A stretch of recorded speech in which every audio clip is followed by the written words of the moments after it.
Search point के तमाम देखने और सुनने वालों को अस्सलाम वालेकुम। नाज़रीन ग्रामी, आज की वीडियो में हम पाकिस्तान के एक बहादुर जहांबाज मुजाहिद राशिद मिन्हाज के एक वाक़े के बारे में बात करेंगे, जिसने अपनी जान का निजराना पेश करते हुए एक गद्दार वतन से अपना जहाज अगवा होने से बचा लिया। आप में से बहुत से लोग इस बारे में कम ही जानते होंगे कि वो गद्दार कौन था और वो त्यारे को क्यों अगवा करना चाहता था और त्यारे को कहाँ ले जाना चाहता था और इसका मकसद क्या था। इस गद्दार की कब्र कहाँ है और इसकी कब्र के साथ क्या किया गया है। आज की इस वीडियो में इन तमाम बातों को तफसील के साथ देखेंगे। तो नाज़रीन ग्रामी, मतीउर रहमान एक बंगाली था जो पाकिस्तान एयर फोर्स में फ्लाइट लेफ्टिनेंट के ओहदे पर फायज था। मशरकी पाकिस्तान से तालीम हासिल करने के बाद सरगोदा के PF कॉलेज में दाखिला लेकर डिग्री हासिल की और पायलट ऑफिसर बन गया।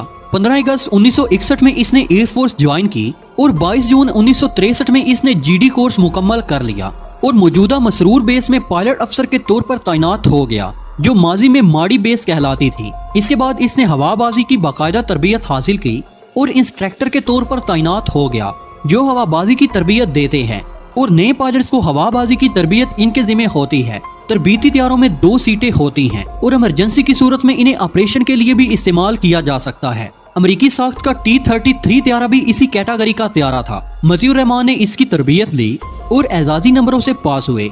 इसके बाद इसको पिशावर में तैनात कर दिया गया। इसने 1965 की जंग भी लड़ी। बांग्लादेश में लिबरेशन वार के दौरान इसने छुट्टी ले ली और अपने खानदान समेत अपने आबाई वतन ढाका चला गया, लेकिन वो छुट्टियां खत्म होने के बावजूद वापस नहीं आया।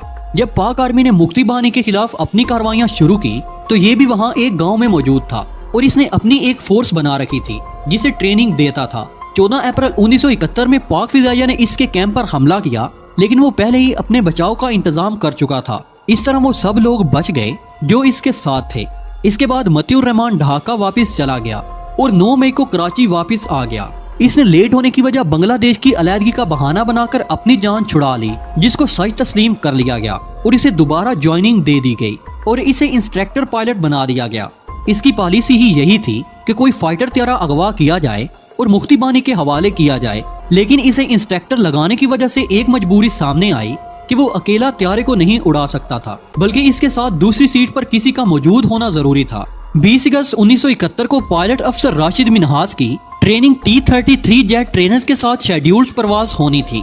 ये राशिद मिन्हाज की दूसरी ऐसी परवाज थी जो सोलो फ्लाइट कहलाती है, यानी हवा से ज्यादा रफ्तार के साथ त्यारा उड़ाना।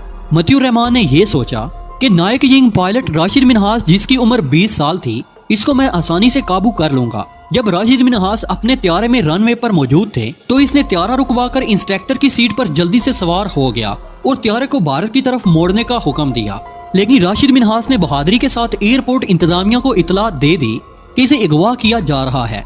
इस पर एयर कंट्रोलर ने राशिद मिन्हाज को दोबारा पैगाम भेजने के लिए कहा, जिस पर राशिद मिन्हाज ने दोबारा तस्दीक कर दी कि हकीकत में इसको त्यारे समेत अगवा किया जा रहा है।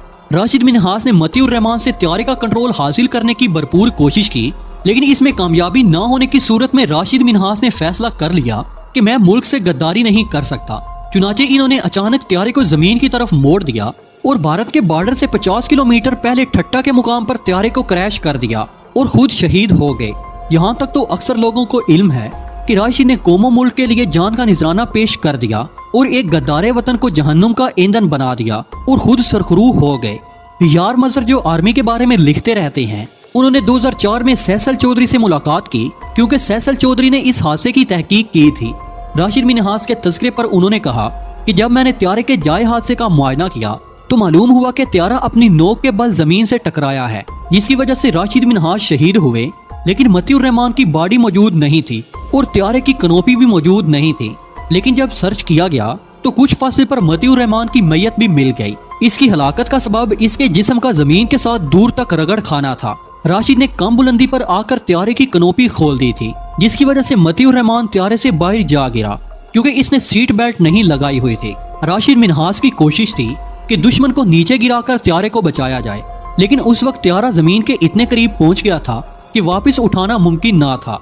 मतीउर रहमान का इरादा सिर्फ यही नहीं था कि वो त्यारा ही अगवा कर रहा था, बल्कि इसका इरादा था कि पाकिस्तान के पायलट को भी अगवा कर ले, और अगर वो कामयाब हो जाता तो इसमें पाक फौज की बड़ी बदनामी होती। इसके बाद मती की मैयत को कम तरीन लोगों के कब्रिस्तान में दफनाया गया और इसकी तस्वीर मसरूर बेस के मेन गेट पर गद्दार के तौर पर लगाई गई। लेकिन अफसोस की बात ये کہ بنگلہ دیش نے اسے شہید قرار دے کر پاکستان سے اس کی ڈیڈ باڈی منگوا کر اسے شہادت کا رتبہ دے دیا اور اسے ڈھاکہ میں میرپور کے شہیدوں کے قبرستان میں دفنا دیا اور اسے بنگلہ دیش کا سب سے بڑا فوجی اعزاز دیا گیا جس کا نام 20 سر شتوت دیا گیا۔ تو دوستو یہ تھی راشد منہاس کی کہانی اور اس کی جرات مندانہ کارروائی کی داستان۔ آپ لوگ بھی پاکستانی ہونے کا ثبوت دیتے ہوئے کمنٹ سیکشن میں پاک فوج زندہ باد، پاکستان پائندہ باد اور راشد منہاس کے حق میں دعائیں مغفرت ضرور لکھیے گا۔